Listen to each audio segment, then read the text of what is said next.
Channel of Vadodara.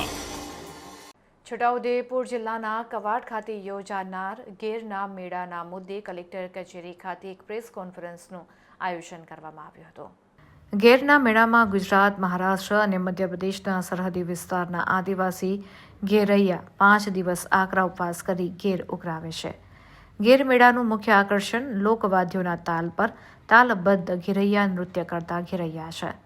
આદિવાસી પરંપરા અને સંસ્કૃતિની ઝાંખી કરાવતા ગેર મેળાના લોકમેળાને રાષ્ટ્રીય કક્ષાના મેળાઓની શૃંખલામાં મૂકવાનો જિલ્લા વહીવટતંત્ર દ્વારા સ્થાનિક પરંપરા અને સંસ્કૃતિને યથાવત રાખી નવતર પ્રયાસ કરવામાં આવી રહ્યો છે। સ્થાનિક સંસ્કૃતિને ઉજાગર કરવા જિલ્લા વહીવટીતંત્ર દ્વારા ગેર મેળા દરમિયાન ઘેરૈયા ટીમ હરીફાઈ, પરંપરાગત તીરંદાજી રમત સ્પર્ધા, ગિલોલ રમત સ્પર્ધા, પિઠોરા ચિત્ર હરીફાઈ, સંગીત વાદ્ય હરીફાઈ, લોકવાદ્યો, લોકગીતો અને નૃત્ય હરીફાઈ, ફોટોગ્રાફી હરીફાઈ, મીડિયા કવરેજ હરીફાઈનું આયોજન કરવામાં આવ્યું છે। આ મેળામાં ગુજરાત સહિત પાડોશી રાજ્ય મહારાષ્ટ્ર, મધ્યપ્રદેશના તેમજ વિદેશી સહેલાણીઓ મોટી સંખ્યામાં ઉપસ્થિત થતા હોય છે। જિલ્લા વહીવટીતંત્ર દ્વારા ગેરના લોકમેળાને યાદગાર બનાવવા કેવા પ્રકારની તૈયારીઓ કરવામાં આવી છે તે અંગેની વિસ્તૃત જાણકારી આપવા માટે છોટાઉદેપુર જિલ્લા કલેક્ટર ગાર્ગી જૈન દ્વારા વીસી હોલ ખાતે પત્રકાર પરિષદ યોજી ગેર મેળાના લોકમેળાની વિગતવાર જાણકારી આપવામાં આવી હતી। આ પ્રસંગે નિવાસી અધિક કલેક્ટર શૈલેષ કોકલાણી, સહાયક સમિતિ નિયામક માર્ગી રાજપૂત ઉપસ્થિત રહ્યા હતા। 16મી માર્ચ આપણે ગેર મેળા ઓર્ગેનાઇઝ થઈ રહ્યા છીએ, જે દર વર્ષે થાય છે। કવાડ તાલુકામાં જે ગેરની ટુકડીઓ છે એ આવીને ફરે છે અને એમના પોતાની રીતે બધું એક્ટિવિટીઝ કરે છે। આ વર્ષે પણ આ લોકો એમના પોતાની રીતે આ બધું જે મેળા ઓર્ગેનાઇઝ થાય છે આ કરશે। સરકાર તરફથી એમને બધું સગવડ આપવામાં આવશે।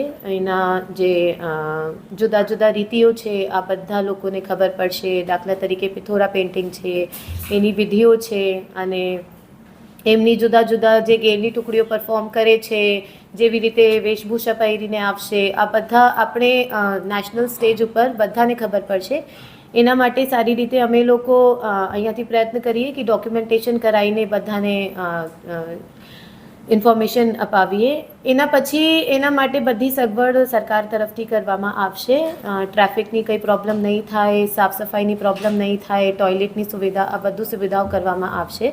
અને બહારથી જે લોકો જોવા માંગે છે અહીંયા આવીને એમના માટે પણ જુદા જુદા પોઈન્ટ ઉપર વ્યુઇંગ પોઈન્ટ તરીકે બધું ફેસિલિટીઝ આપવામાં આવશે। પાણીની સુવિધાઓ અને ફૂડ સ્ટોલની પણ સુવિધાઓ જુદા જુદા જગ્યા રાખવામાં આવી છે। અને પિથોરા પેઇન્ટિંગ માટે એક ડોમ અમે લોકો નક્કી કર્યા છે, જ્યાં લોકો આવીને જોઈ શકાય કે પિથોરા પેઇન્ટિંગ કેવી રીતે થાય છે।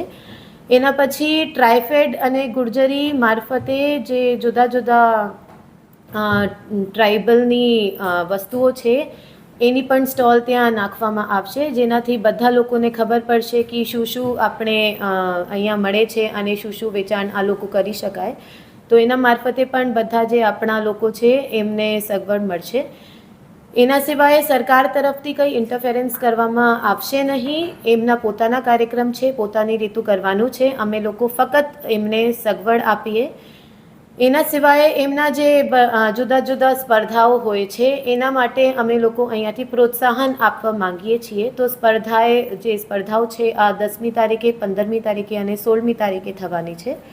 તો જે લોકો બેસ્ટ દાખલા તરીકે વેશ પહેરીને આવશે આ ટુકડીને ઇનામ મળશે। અને જે બધા આપણે વાદ્યયંત્ર છે સૌથી સારા જે પરફોર્મ કરશે એમને ઇનામ મળશે। અને એના જે જજમેન્ટ કરવાની ટીમ છે આ પણ લોકલ એમની ટીમ છે, એમાં મેં પણ અમારા તરફથી કંઈ ઇન્ટરફેરન્સ નથી। તો આ લોકો પોતાની રીતે જે ગેર મેળા દર વર્ષે કરે આ વર્ષે કરે અને અહીંયાથી અમે લોકો ઇન્ફ્લુએન્સ કે ઇન્ટરફેરન્સ કર્યા સિવાય બીજા બધા સગવડ આપીએ। Thank you.